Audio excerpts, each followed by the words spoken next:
तो प्रत्येक कंकड़ में आपको शंकर दिखाई देगा, अन्यथा शंकर भी आपको कंकड़ लगेगा। तो इसलिए भैया उसका पौंड्रक का भी उद्धार हुआ। राजसूय यज्ञ कर रहे थे युधिष्ठिर, तो भगवान के पास गए निमंत्रण देने के लिए। उधर जरासंध के जो कैदी राजा थे वो भी भगवान के पास गए, किसके पास पहले जाया जाए। तो भगवान युधिष्ठिर के पास गए और वहां से अर्जुन और भीम को लिया और जरासंध के द्वार में पहुंचे भिक्षुक बन करके। देखिए कल कथा सुनाई थी, सेन बने थे, नाई बने भगवान। उसके पहले अर्जुन के रथ को हांका, राजा के बेटे हैं, क्या हो सकता है रथ हांकने की, लेकिन फिर भी भक्त का कार बन जाए इसलिए वो कुछ भी करने के लिए तैयार है। आज भिक्षुक बन गए, भिक्षा मांगने लगे। द्वार पे पहुंचे जरासंध के, जरासंध भिक्षा दे रहा था। जरासंध ने कहा क्या चाहिए, तो बोले हम आपसे युद्ध चाहते हैं, हमें युद्ध की भिक्षा दीजिए। जरासंध ने हाथों को देखा तो मालूम पड़ा ये हाथ तो बड़े मजबूत हैं, और ये ब्राह्मण के वेश में आए हैं और मांगने भिक्षा आए हैं। लेकिन उसने कहा कोई बात नहीं, जो होगा देखा जाए, भिक्षा दे दी युद्ध की। उन्होंने कहा कि देखो सब कुछ तो ठीक है और हम भिक्षा भी दे रहे हैं, लेकिन अपने असली स्वरूप में आओ। तीनों ने अपने कपड़े बदले, कृष्ण की ओर देख करके हंसने लगा, रे तू रण छोड़ भाग गया था और हारा हुआ, और हारे हुए से अगर मैं लड़ूंगा तो लोग क्या कहेंगे, हारे हुए से लड़ रहा है, तुझसे नहीं लड़ूंगा, तू छलिया है। देखिए भगवान को इतने अपशब्द कहे लेकिन भगवान ने कुछ कहा नहीं। अर्जुन की तरफ देखा, बोला ये तो धनुष बाण चलाता है, ये किसी काम का नहीं, और मुझे धनुष बाण चलाना आता नहीं है। भीम की ओर देख करके कहा कि ये थोड़ा सा युद्ध करने के योग्य हैं। दोनों का युद्ध प्रारंभ हुआ, जरासंध और भीम का।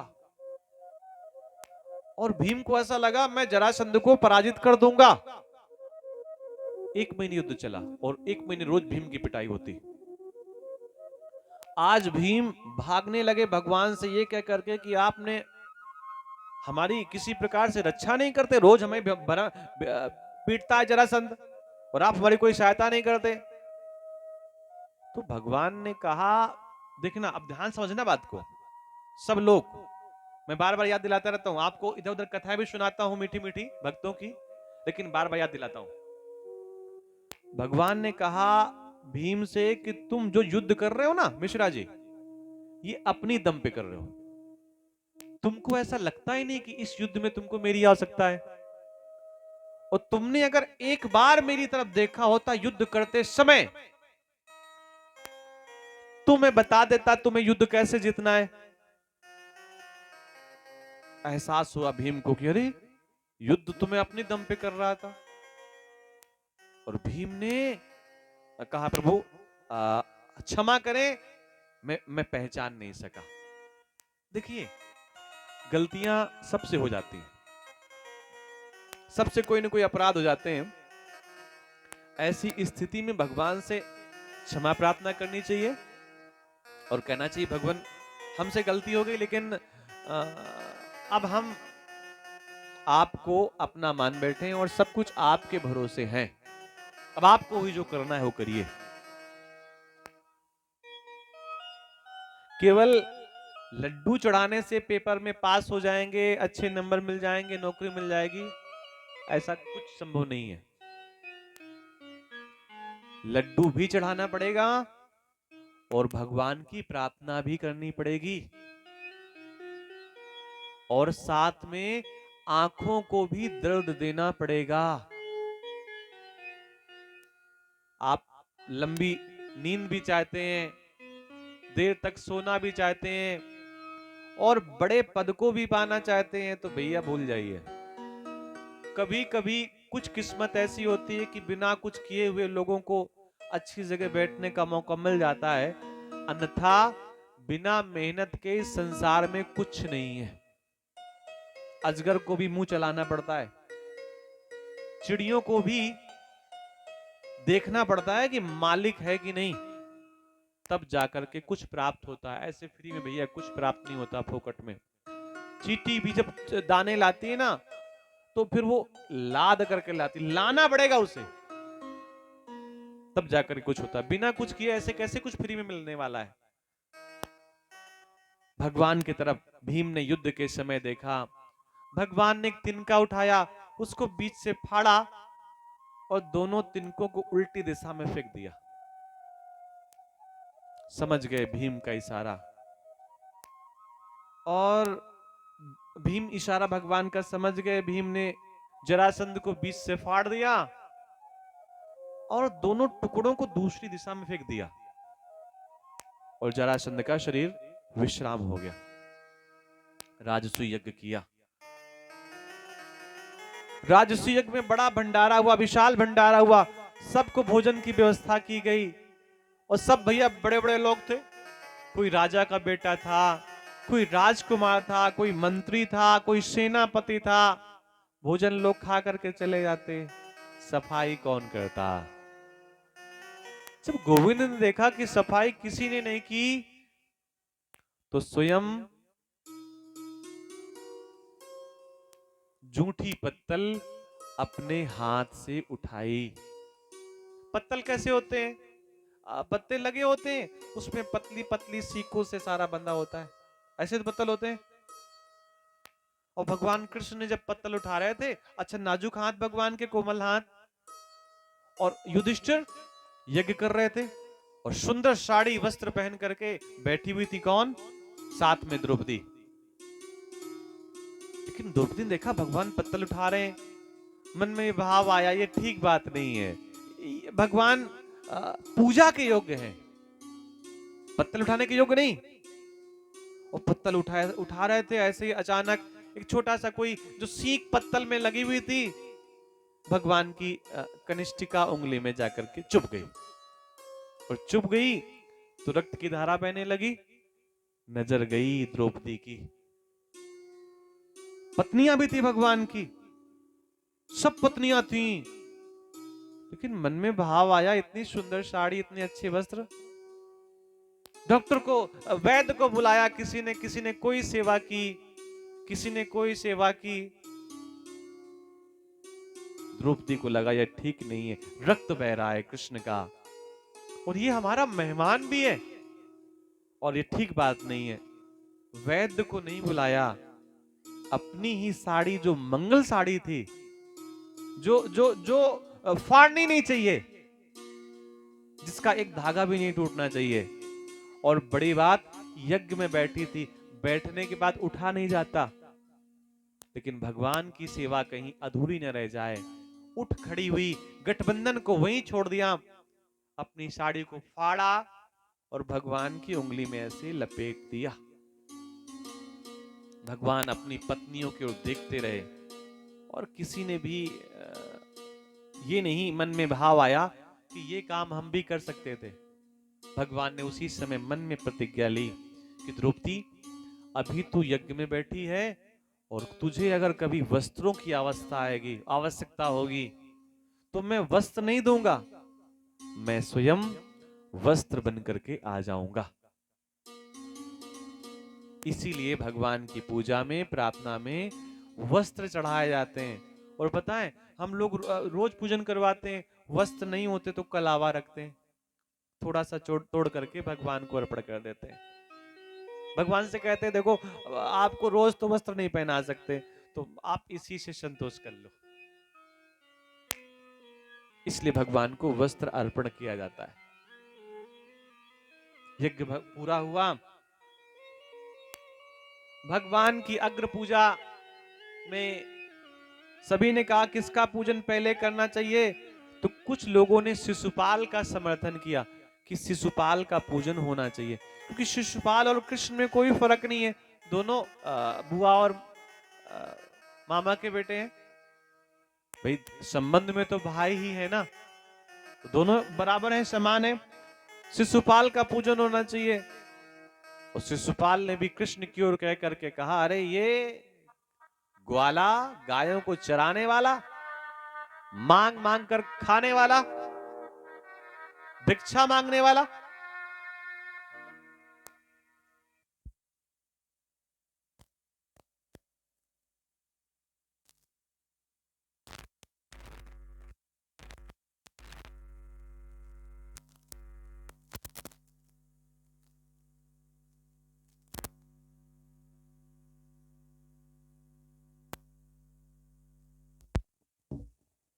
मांग मांग कर खाने वाला, गाय चराने वाला, माखन चोरी करने वाला। और इसकी पूजा क्यों पहले होगी? पूजन तो मेरा होना चाहिए क्योंकि मैं राजा हूं, ये तो कहीं का राजा भी नहीं है। अच्छा एक बात बताएं, भगवान का, भगवान को द्वारिकाधीश जरूर कहते हैं, लेकिन भगवान द्वारिका के राजा नहीं थे। उस राज गद्दी पर माता पिता ही बैठे हुए थे और भगवान तो केवल सेवा कर रहे थे, लेकिन लोगों ने प्रेम से उन्हें द्वारिकाधीश द्वारिकाधीश कहना प्रारंभ कर दिया। जब तक माता पिता हो भैया, तो घर का मालिक बनने का प्रयास नहीं करना चाहिए। सेवक बने रहो, क्या समस्या है? मालिक बनने का प्रयास करोगे, उसी समय संकट में आ जाओगे। और या फिर जिनके माता पिता किसी अव्यवस्था के कारण उनका शरीर शांत हो गया हो, तो बेटा बन गया ना मालिक, उस बेटे से पूछो जाकर के मालिक बनने के बाद कितना सुख है। क्यों भाई? उससे पूछो जाकर के मालिक बनने से कितना सुख है। तो वो एक ही बात कहेगा, पिताजी थे तो कम से कम खटिया में बैठे बैठे बताते तो रहते थे भैया, ना कुछ कहते थे ना कुछ करते थे, तो कम से कम चारपाई में बैठ करके बताते रहते थे कि क्या करना, इशारा करते रहते थे। ऐसा लगता था कोई हमसे बड़ा है। और पिताजी जब तक थे तब तक कभी ये डर ही नहीं लगा किसी प्रकार का, कभी कभी किसी बात का एहसास ही नहीं हुआ। तो इस प्रकार अग्र पूजा में शिशुपाल का उद्धार हुआ, दंतवक्त्र और विदुरथ का भी उद्धार हुआ। सब का उद्धार जब होता चला गया, तो धीरे से फिर भगवान के मन में यह भाव आया कि अब हमें भी जाना चाहिए। जब भी आप मंदिर जाएं, पूजा स्थल जाएं, तो प्रयास करें ऐसे जूते चप्पल पहन करके जाएं कि हाथ से उन्हें ना खोलना पड़े।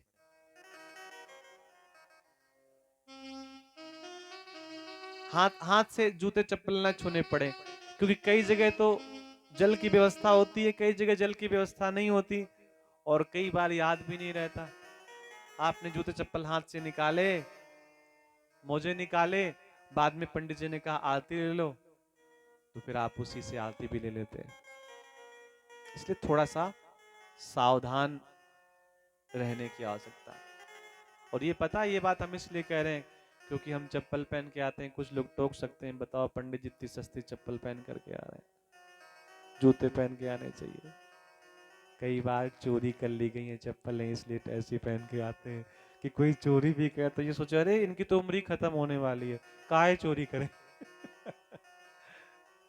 हमने देखा इसलिए ऐसे हमने कह दिया ऐसा।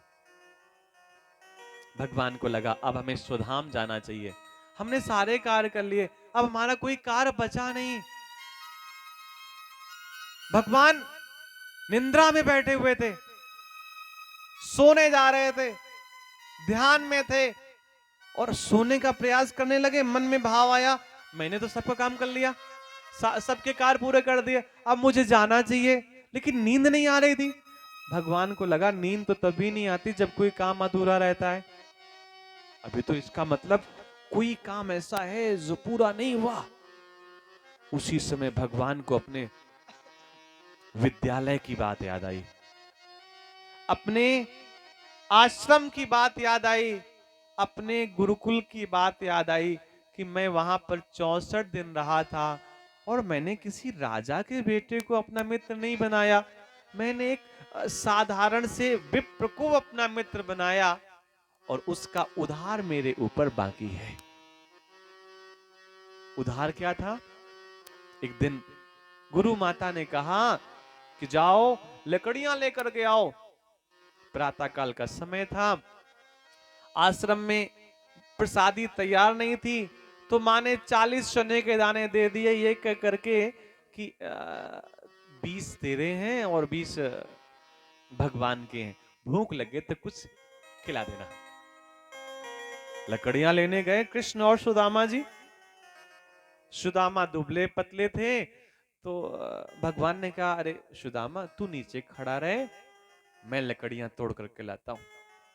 भगवान चढ़ गए लकड़ियां तोड़ने के लिए, और उसी समय आंधी आई, बादल आए, बारिश टप टप चूने लगी। भगवान को लगा मैं चढ़ गया हूं, अब लकड़ियां तोड़ करके उतरूंगा, क्योंकि गुरु जी को यज्ञ भी करना है, प्रसादी भी बनानी है। उस बारिश में भी भगवान लकड़ियां तोड़ते रहे, और इधर समय बीता तो बारिश में भूख भी लगाती है। सुदामा को ऐसा लगा बड़ी भूख लगी है, और ये ऊपर चढ़ा हुआ है, अब कैसे हम लोग भोजन करें, कैसे चने खाएं। तो सुदामा को लगा, अरे 40 है, 20 मेरे, 20 भगवान के, मैं अपने खा लेता हूं। पहला चना का दाना अपने दांतों के बीच रखा, और जैसे कट की आवाज हुई, भगवान ने उधर से कहा, सुदामा तू कुछ खा रहा है क्या? भगवान ने कहा, ना ना ना। सुदामा ने कहा, नहीं कुछ नहीं खा रहा, वो सर्दी है ना, हवा भी शीतल शीतल चल रही है, इसलिए मेरे दांत बज रहे हैं। भगवान के मन में भाव आया, अपने हिस्से का तो खा रहा है भाई, 20 इसके, कोई बात नहीं, खाने दे। लेकिन भगवान ने रोका, उसने कहा, नहीं नहीं, दांत बज रहे हैं। सुदामा ने 20 दाने चने के खा लिए, अपना हिस्सा पूरा खा गया। 21वां जैसे ही दाना फिर जिह्वा के नीचे रखा, दांतों के नीचे रखा, कट की आवाज आई। भगवान ने कहा, सुदामा तेरे दांत बज रहे हैं, तू जरूर कुछ न कुछ खा रहा है। सुदामा ने बताया कि जो अब तू खा रहा है ये तेरा नहीं है, ये मेरा है, अपना तो दूध खा चुका, उसमें झूठ बोला कोई बात नहीं, लेकिन ये मेरा है, ये मेरे हिस्से का है, गुरु माँ ने मुझे दिया है, बराबर बराबर दिया है। तूने भी कुछ प्रातः काल से नहीं खाया, मैंने भी कुछ नहीं खाया, लेकिन ये हिस्सा मेरा है, तू मत खा, नहीं अपराध हो जाएगा। सुदामा ने कहा, नहीं मेरे दांत बज रहे हैं, और एक एक करके 40 दाने खा लिए।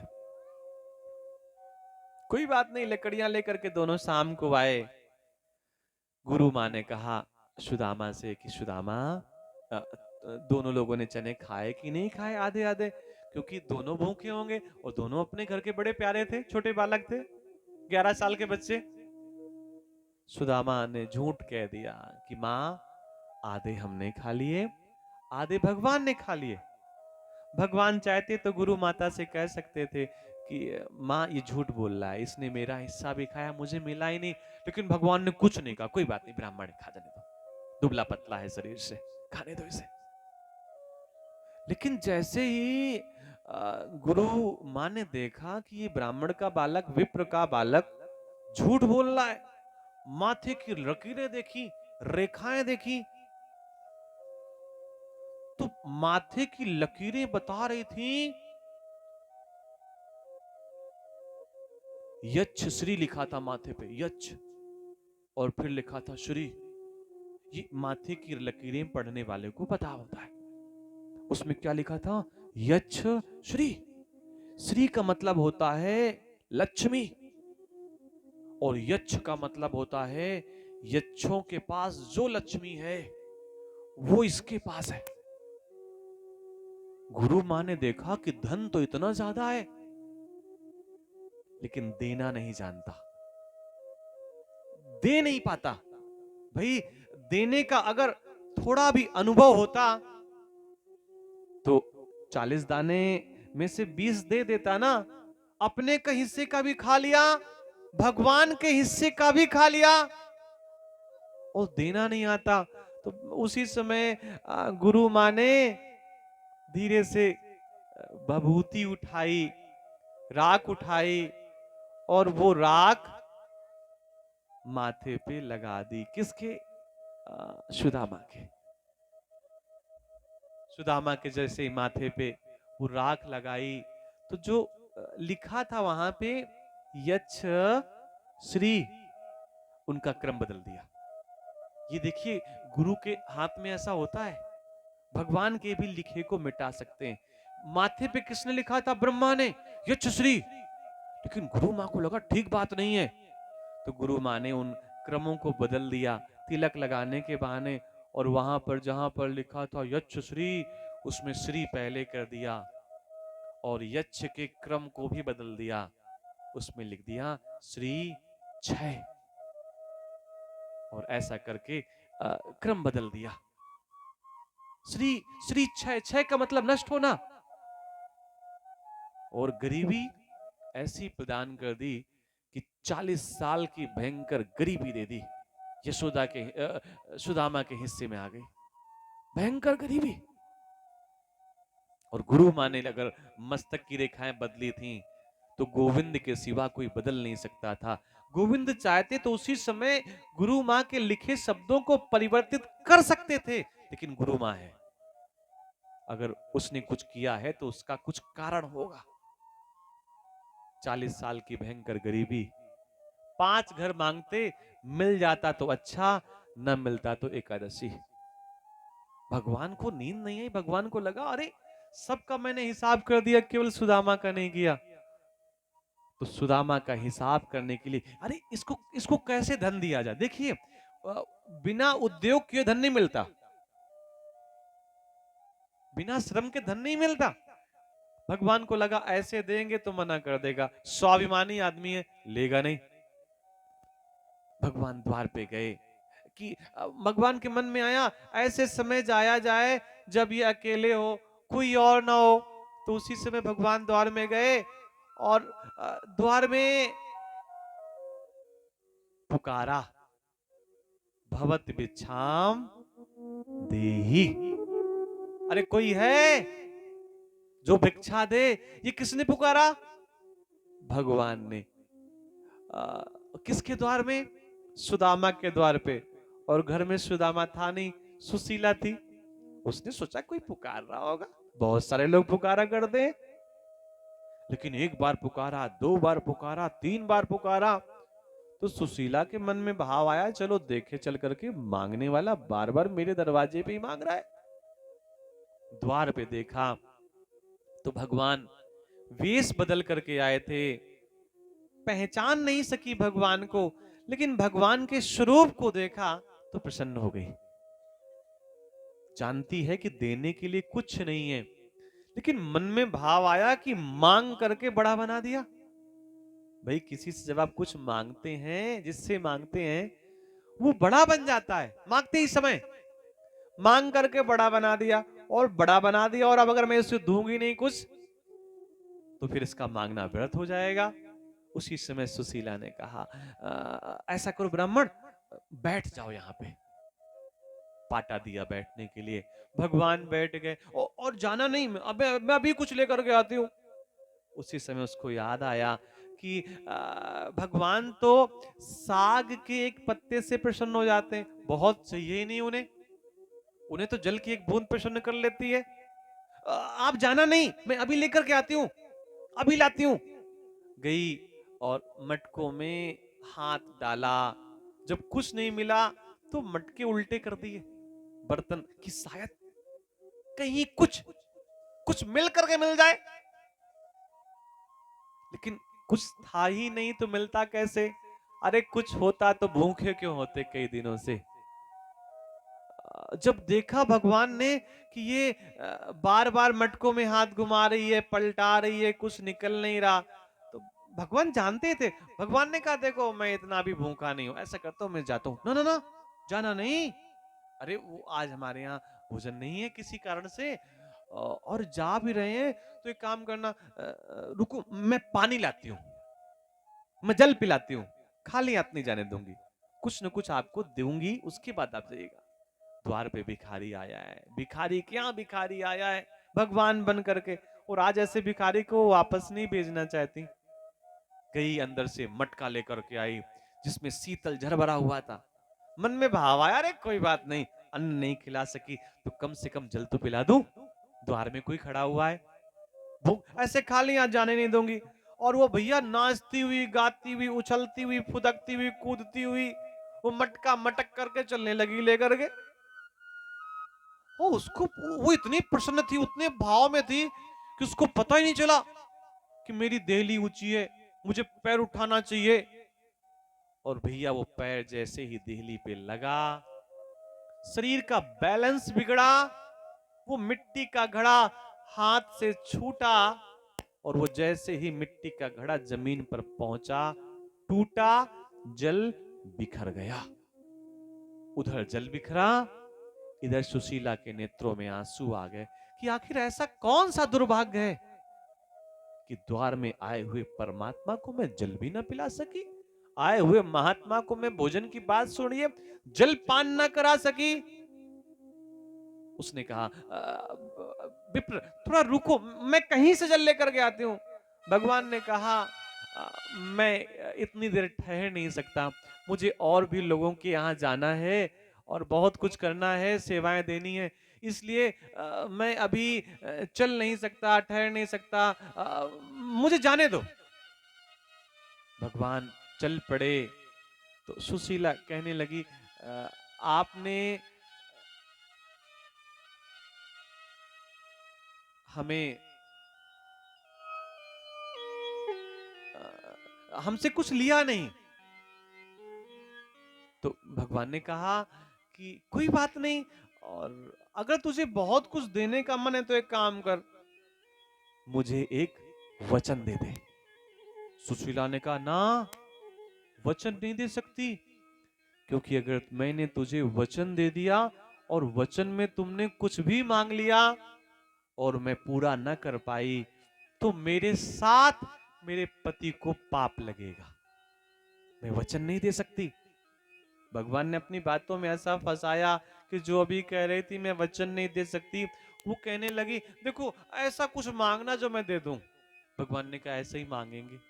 भगवान ने कहा ऐसा करना, जब तेरा पति आए तो उसको द्वारिकाधीश के यहाँ भेज देना, दर्शन कराएगा भगवान के। बहुत दिन से भगवान के दर्शन नहीं किए, घर पे पड़ा रहता है, भिक्षा मांगता रहता है, और भगवान के दर्शन करने आज तक नहीं गया, इतने दिन हो गए, जा उसको भेज देना, मैंने तुझसे यही मांगा। उसको सुशीला भगवान को ऐसा लगा कि मैं द्वारिकाधीश की बात करूंगी तो ये प्रसन्न हो जाएगी, बहुत खुश हो जाएगी और कोई बात करने लगेगी। तो सुशीला ने कहा अरे वो द्वारिकाधीश, वो कृष्ण, वो वसुदेव वासुदेव, अरे वो तो मेरे पति के मित्र हैं, उनसे तो हमारा बहुत घनिष्ठ संबंध है, मीठा संबंध है, वो तो हमारे पति के मित्र हैं, साथ पढ़ते थे, अरे उनके यहां तो कभी भी जा सकते हैं।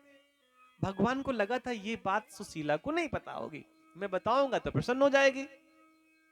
लेकिन भगवान को ऐसा लगा कि जैसे मैं ठग गया।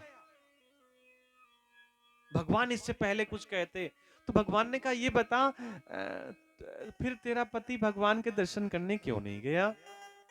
अरे ऐसी अवस्था में अगर मेरा पति भगवान के दर्शन करने जाएगा तो द्वारिकाधीश क्या सोचेंगे कि लगता है इसके पास भोजन की व्यवस्था नहीं है, इसलिए मांगने आया है। अभाव में मित्र के पास नहीं जाना चाहिए। अगर श्रेष्ठ मित्र हो तो वो अभाव को देख करके स्वयं आपके द्वार में आएगा और पूछेगा बता मुझे क्या सेवा करनी है तेरी, मैं क्या कर सकता हूं।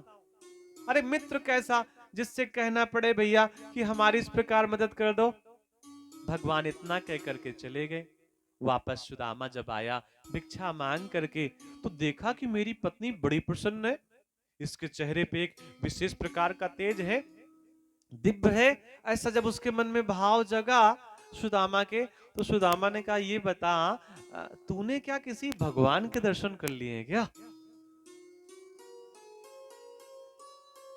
सुशीला ने कहा मुझे नहीं पता मैंने भगवान के दर्शन किए कि नहीं किए, लेकिन आज जो मेरे द्वार में आया था ना, वो एक दिव्य व्यक्ति था, एक श्रेष्ठ व्यक्ति था, एक महान व्यक्ति था।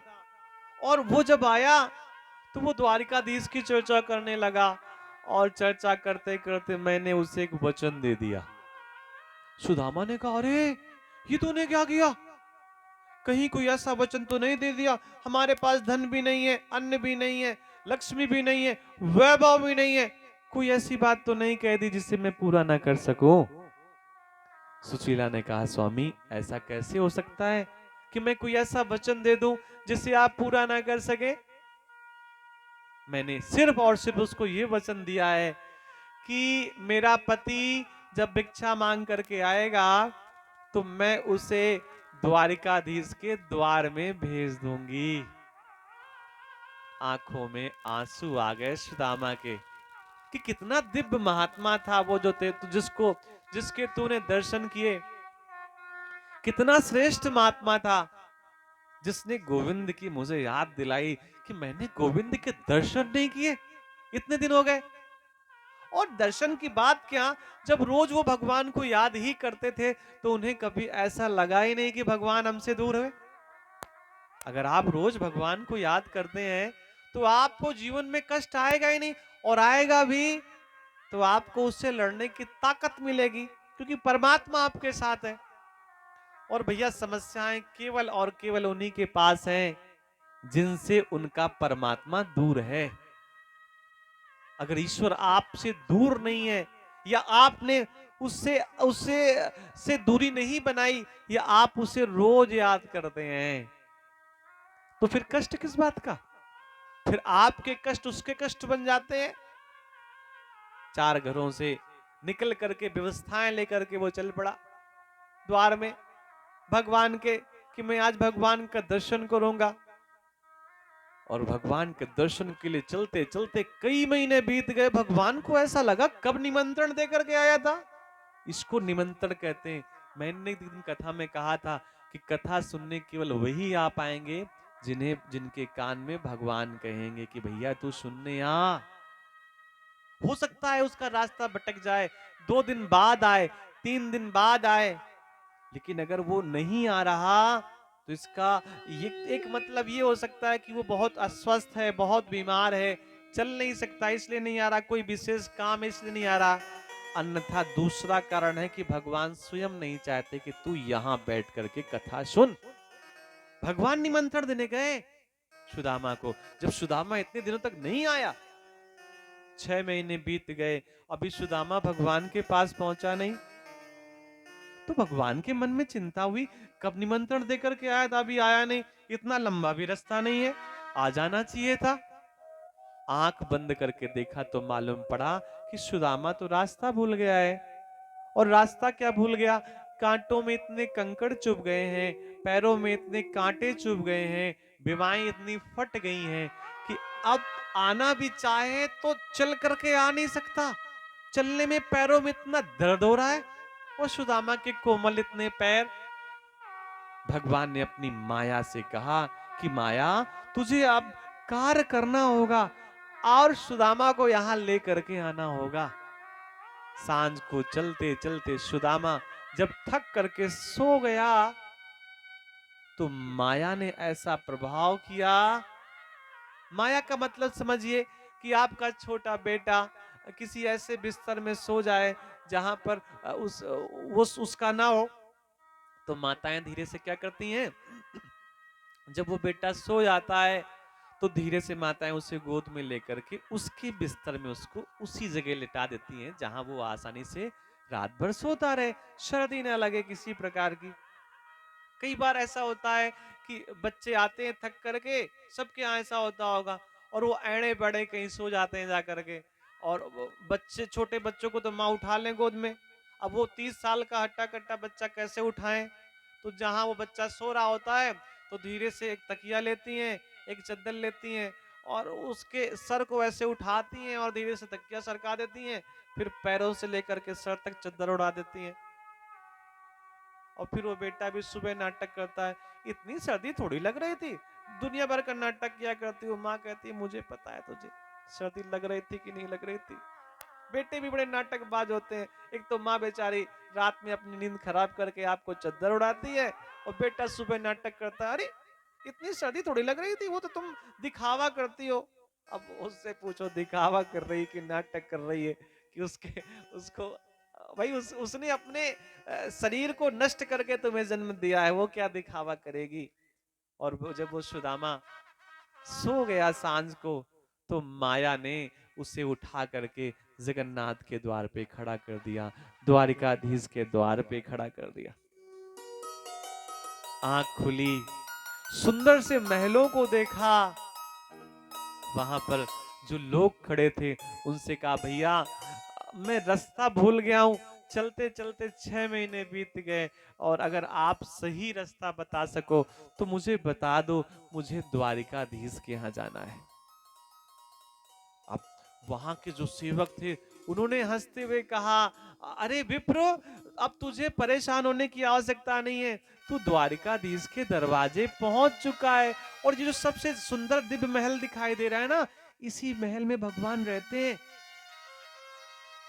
और भी कह दिया मित्रों, वो वहां के लोगों ने कि ये मत सोचो कि तुम उनसे मिल नहीं सकते, अरे वो तो सबके लिए सुलभ है, सबके लिए आसान है, भगवान से आसान कौन हो सकता है। उनके कपड़ों को देख करके लोगों ने कहा कि मन में ये भाव मत लाना कि तुम जा नहीं पाओगे, वहां पहुंच नहीं पाओगे, भगवान के दर्शन बड़े सुलभ हैं। लोगों ने हाथ पकड़ करके रास्ता बता दिया कि वो रास्ता भगवान के घर का है। द्वार पे गए तो द्वार पे द्वारपाल खड़े थे। द्वारपालों ने जब देखा कि सामने से एक विप्र आ रहा है जिसके कपड़े ठीक नहीं है, लेकिन कंधे में जनेऊ है, मस्तक चमक रहा है, तेज से दिव्य तेजमान है, द्वारपालों ने अपने अस्त्र शस्त्र एक तरफ रख दिए और ऐसे भगवान के मित्र को देख करके प्रणाम किया, चरणों पे गिर पड़े। अरे उस बैठाला सुदामा को, बैठो बैठो बैठो। सुदामा ने कहा, बैठने का समय नहीं है, मैं लंबी यात्रा में आया हूं और मुझे जाना है, मैं बैठ नहीं सकता, मैं आराम नहीं कर सकता, और मुझे जाना है, जब तक मैं भगवान के दर्शन नहीं कर लेता मैं चैन से बैठ नहीं सकता। भगवान, अरे किसके दर्शन करने हैं? सुदामा ने कहा, मुझे तो कृष्ण से मिलना है, बलराम से मिलना है, और मुझे भगवान से, मुझे द्वारिकाधीश से मिलना है, मुझे कन्हैया से मिलना है, माधव से मिलना है, मुरारी से मिलना है। और द्वारपालों ने कहा, अरे आपको भगवान से मिलना है, चलो अभी हम मिलाते हैं। द्वारपालों को लगा इसका हाथ पकड़ करके विप्र का ले जाएंगे तो ये बहुत देर में पहुंचेगा, ऐसा करते हैं जाकर के भगवान को ही बता देते हैं। जाकर के दौड़ करके द्वारपाल अंदर गए, भगवान को प्रणाम किया, नतमस्तक किया। द्वारपालों को जब भगवान ने अपने कक्ष में देखा, उस कक्ष में द्वारपालों का प्रवेश वर्जित था, तो भगवान ने कहा द्वारपालों से कि तुम यहां तक कैसे चले आए, तुम्हें किसी ने रोका नहीं, यहां पर तो स्त्रियों का भी प्रवेश नहीं है, तुम क्यों चले आए। द्वारपालों ने भगवान को नतमस्तक किया, हाथ जोड़ करके कहा, प्रभु मजबूरी हो गई। भगवान ने कहा, क्या किसी ने आक्रमण कर दिया है क्या, ऐसी क्या मजबूरी थी कि तुमको यहां तक आना पड़ा, ठीक ठीक बताओ, सच सच बताओ, संकोच ना करो, भय को त्यागो, मुझे बताओ आखिर बात क्या है। द्वारपालों ने कहा, सुदामा सुदामा सुदामा सुदामा सुदामा, सुदामा नाम का कोई विप्र आया है जो भगवान आपसे मिलना चाहता है, और वो चल नहीं पा रहा था, तो मुझे लगा वो यहां तक आ नहीं पाएगा, तो मैं जाकर के आपको संदेश दे दूं, इसलिए भगवान मैं आपके पास आ गया। भगवान ने जैसे जानते सब कुछ हैं, लेकिन लीला में हैं। सुदामा का नाम सुना, दौड़ पड़े सुदामा की ओर, सुदामा से मिलने के लिए।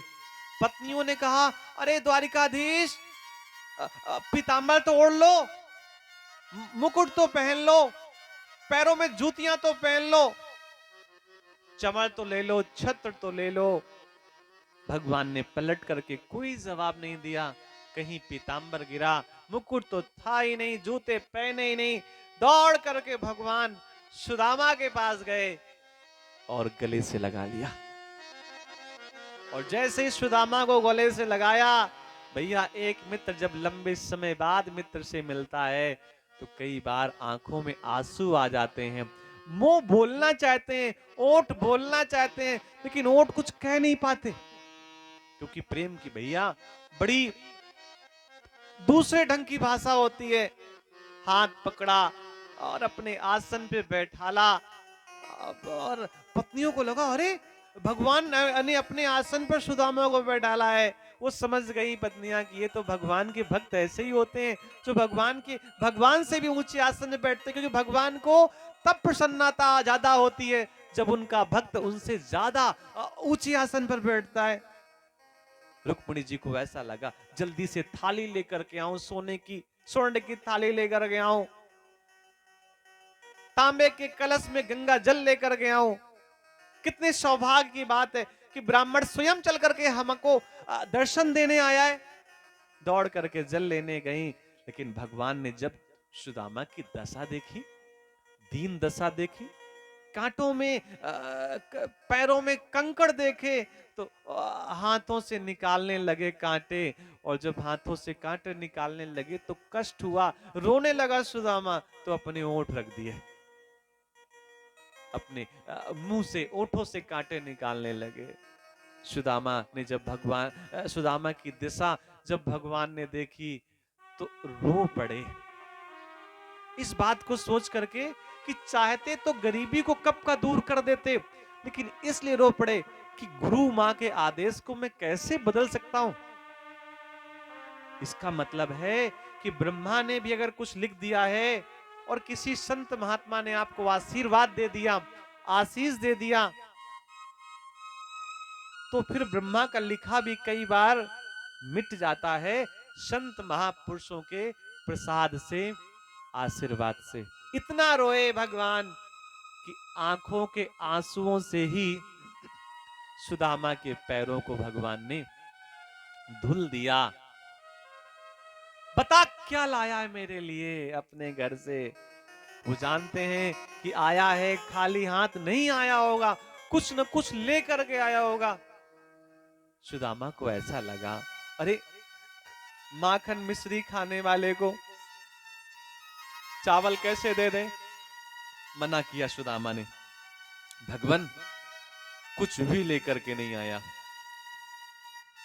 भगवान ने आंखों ही आंखों में इशारे करके कहा, सुदामा उस समय भी तूने गलती की थी, मेरा हिस्सा तूने मुझे नहीं दिया था, आज तेरी पत्नी ने मेरा हिस्सा तुझे दिया है, आज गलती मत कर, मेरा हिस्सा मुझे दे दे और किए गए जो पुराने गलतियां उनको ठीक कर ले।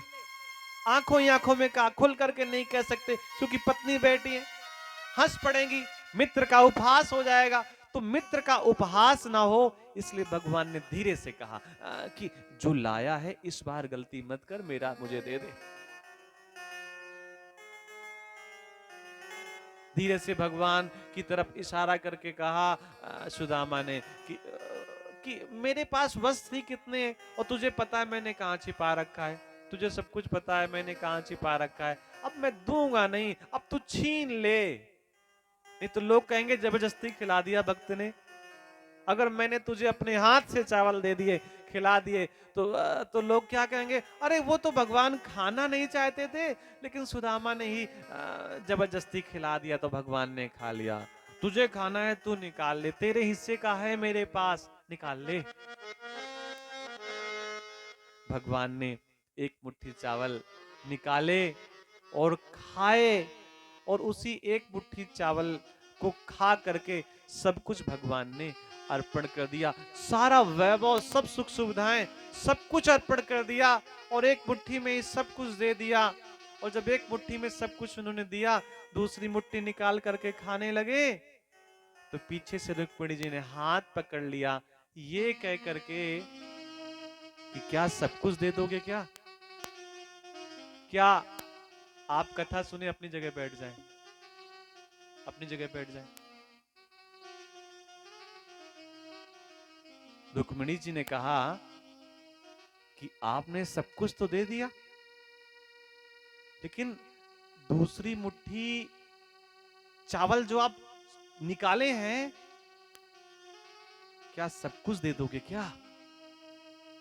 रुक्मिणी जी ने कहा, मैं लक्ष्मी हूं, मैं महादेव की पत्नी नहीं हूं कि जंगल में रह लूं, पेड़ पौधों के नीचे रह लूं, पहाड़ों में रह लूं, बिना श्रृंगार के रह लूं। मैं नारायण की लक्ष्मी हूं, सब कुछ तो आपने दे दिया, अब क्या बैकुंठ भी दे देंगे क्या?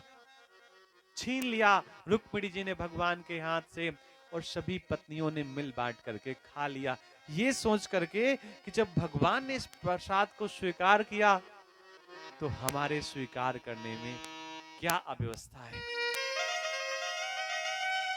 भगवान जब देते हैं तो भैया चुपके से देते हैं, पता नहीं चलता। एक टूटे फूटे घर में भी घड़े में धन निकल आता है खोदते समय, जब भगवान की कृपा हो।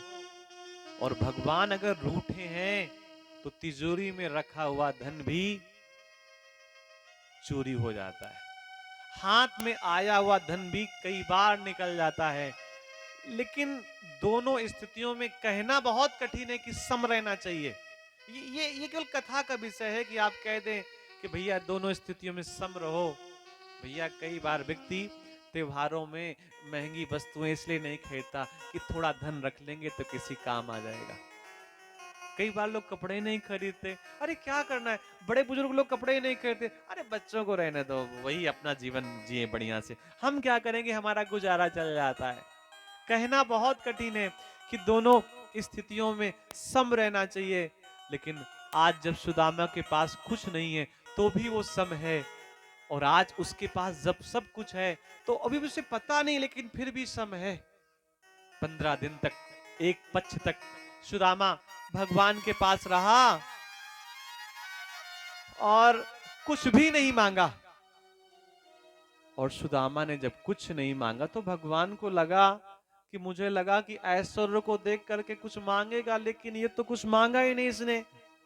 सुदामा ने कहा, प्रभु अब हम चलना चाहते हैं, हमें विदा करिए। भगवान ने कहा, ठीक है अब आप जाओ। लेकिन जब सुदामा देहली को पार करने वाले थे तो भगवान ने सुदामा से कहा, सुदामा तू कुछ न कुछ इच्छा लेकर के आया होगा, कुछ न कुछ मन में भाव होंगे, कुछ न कुछ तू हो सकता है भगवान के मेरे पास आया है मांगने के लिए आया हो। कुछ अगर तेरे मन में भाव हो तो एक बार कह दे। सुदामा ने कहा, बहुत सोच रहा था पहले दिन से ही कि तुझसे कुछ मांगूंगा मांगूंगा, लेकिन हिम्मत नहीं जुटा पाया कि मैं तुझसे कुछ मांग लूं। भगवान के मन में आया कि देखो, मन में भाव लेकर के आया था कि लक्ष्मी मांगेगा, वैभव मांगेगा, धन मांगेगा, ऐश्वर्य मांगेगा, लेकिन मन में यह था कि मैं कहूं तो मांगे। भगवान ने कहा, कोई बात नहीं, भक्त है, भोला भक्त होता है, भक्त का भाव बड़ा विचित्र होता है। भगवान ने सोचा, कोई बात नहीं, मेरे कहने के बाद मांग रहा है तो कोई बात नहीं, मांग तुझे क्या चाहिए। सुदामा ने कहा, ऐसे नहीं चाहिए भगवान, हाथ में जल लो तभी कुछ मांगेंगे। सावधान हो गए भगवान कि जल लेकर के सुदामा पता नहीं क्या मांग ले, कहीं कोई ऐसी चीज ना मांग ले जो हम दे ना पाए। जल रख दिया समुद्र का कृष्ण के हाथ पे, और भगवान ने कहा, कन्हैया तेरे सामने जरासंध ने 17 बार आक्रमण किया, कितने लोग मरे तेरी आंखों के सामने।